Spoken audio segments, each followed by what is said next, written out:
Welcome. We're very happy to be here. We are chapter members of SOAP in the Boston chapter, so we came a long way to be here, and we really look forward to it, and really look forward to meeting you. Okay. Practical funding solutions for early stage companies.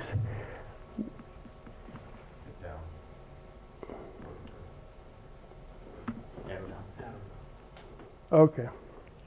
About us.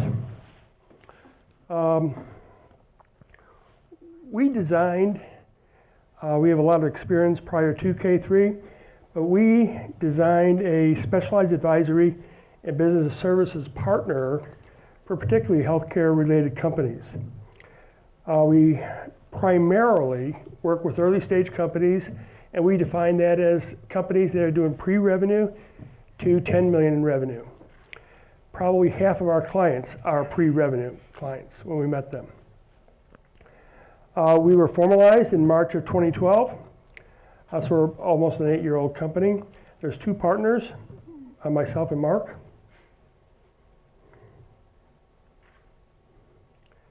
There are 3 different aspects or roles or values that we bring to a deal.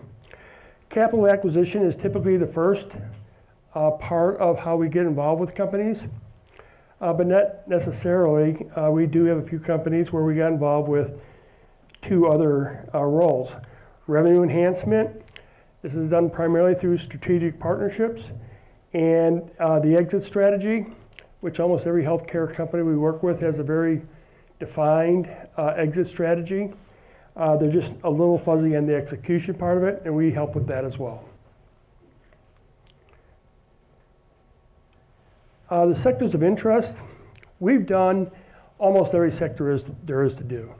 But for almost the last 2 years, we have been almost entirely focused on healthcare related. It includes, health tech, medical devices is a big part of our practice, life sciences, and health IT. Capital stage, we're looking at what we say is post-seed, where we're not the first dollars in the deal. We come in typically after friends and family, or maybe there was some kind of a seed funding or something like that. Series A is a big part. That's probably 80% of the deals that we do is Series A and Series B. We have done at least 1 Series C, so we can go further, but our primary focus are these 3 stages. Okay, for entrepreneurs, seeking capital can be a very difficult, frustrating, a lot of anxiety in raising capital. We believe that comes from primarily not having a strategy in place to secure the capital. So what you're trying to do here is avoid your capital raising effort as being, some kind of a throwing the darts, chasing down people that you think might invest, as opposed to knowing that. So, excuse me. We think there's 3 things that a strategy has to provide, a capital raising strategy. One is you got to know who you're going to approach. Who is in 99 out of 100 times, we're dealing with equity investors here. So what types of investors should you be talking to? You should know that. 2 is you should know how they want to be approached. And the spectrum of that is pretty large.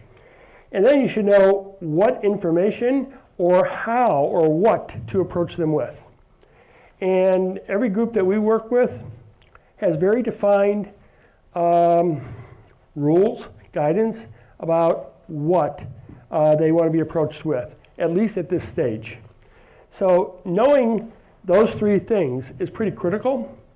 Without those 3 things, it'll become very, very frustrating, a lot of wasted time, a lot of wasted effort. We've talked to companies that been looking for money for 2 years, 3 years, that kind of thing. Talked to a lot of different groups, but didn't really get anywhere.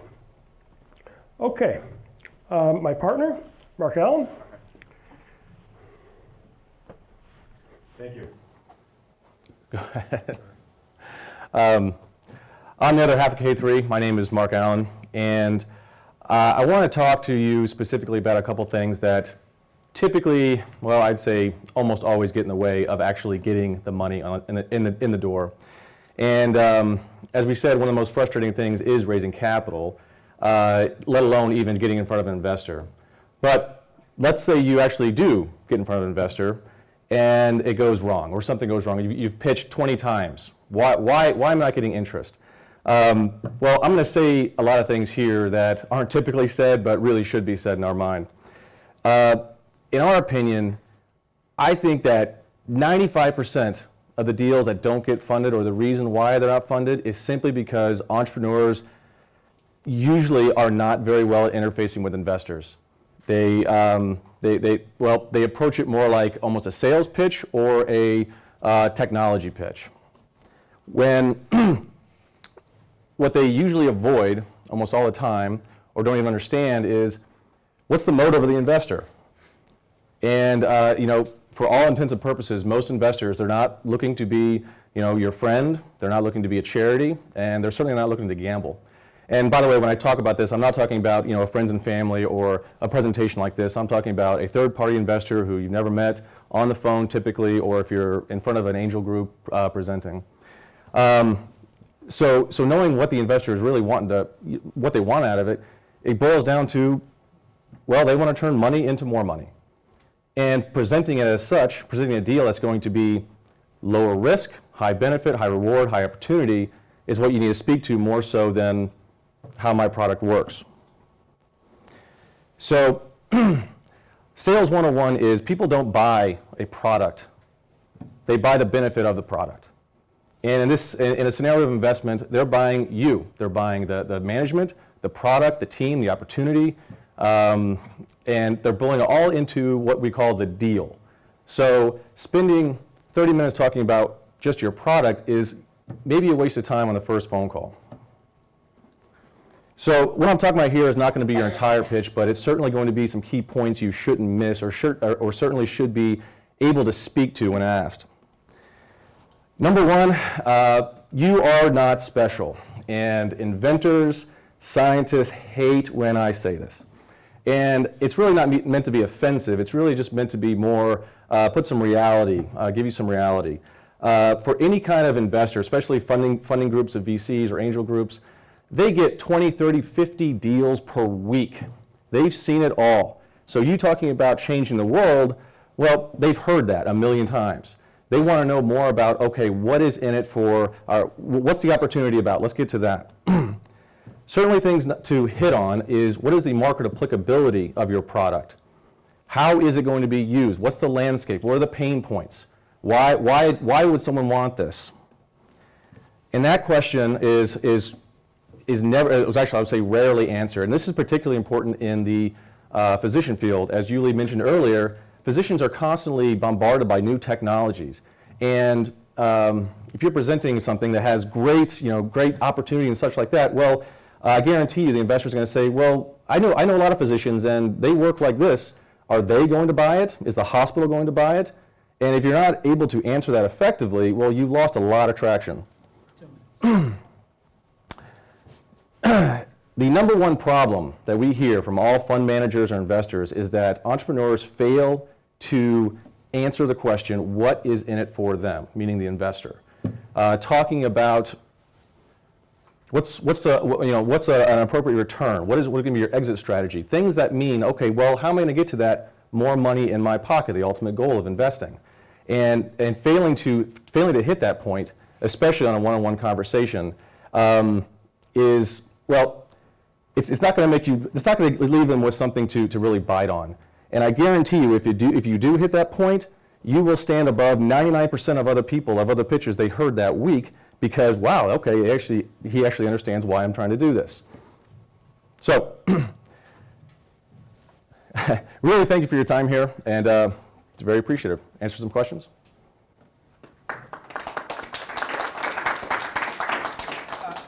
It's maybe a really basic question, but other than making more money out of the money, what are the other motivations for an investor that we can look for? Like, what are you personally looking to get out of it, other than monetary benefits? Sure. The question is, what other items or factors motivate investors? And by all means, yes. Some investors I know, they only invest into, or they're really motivated by, does this product make a social impact? Can it help other people? Can it help the community? And that does of course fall into line. But all I'm getting at is, at the end of the day, is, you know, if I'm going to put money in here, do I plan on getting something back? One more question. How do you factor in, so post-seed, Series A, even then, a lot of companies have maybe not hired a CMO. They don't have a research strategy. They're not quite sure what their total accessible market is going to be based on that. How do you compensate for that lack of insight? I'll take it. Probably Ask the question. 99% of the companies we work with do not have that information when we meet with them. And this is with some companies that have already raised 40, 50, 60 million dollars. Much less companies that raised $1 million and they're trying to do this. Highly common that companies don't have that kind of information, primarily because they're coming out of highly technological backgrounds and they're viewing the whole project through technology. And a fundamental question is what you just asked, and that is, you know, what's the research in the market, what's et cetera, et cetera, et cetera. It's some of the things we provide when we work with companies, or some of the things that we can acquire. I'm sorry to let you go, but yes.